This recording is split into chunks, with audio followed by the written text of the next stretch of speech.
বাড়িতে কলহ বিবাদ নিয়ে আপনারা খুব চিন্তিত, তাই না?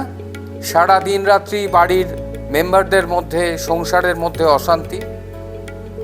আমি জানি এগুলো সাধারণত হয়ে থাকে চন্দ্রের এনার্জি আপনার বাড়িতে সঠিকভাবে প্রবেশ করছে কি না। চন্দ্রের এনার্জির ওপরেই এটা নির্ভর করে।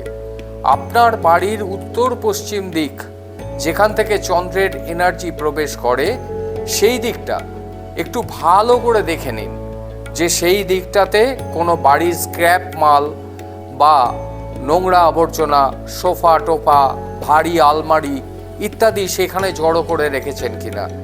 যদি এগুলো জড়ো করে রাখা থাকে তাহলে বুঝবেন যে আপনার বাড়িতে চন্দ্রের যে শক্তি, চন্দ্রের যে এনার্জি, সেটা কিন্তু সঠিকভাবে প্রবেশ করছে না। আর চন্দ্রের এনার্জি যদি বাড়িতে সঠিকভাবে প্রবেশ না করে তাহলে কিন্তু বাড়িতে কলহ বিবাদ মোটেই মিটবে না। এই জন্যে আপনারা সদা সতর্ক থাকুন এবং বাড়ির উত্তর পশ্চিম দিকটাকে অবশ্যই দেখে নিন যে কোনো সমস্যা রয়েছে কিনা।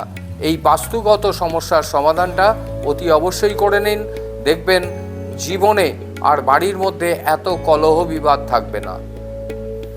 নমস্কার।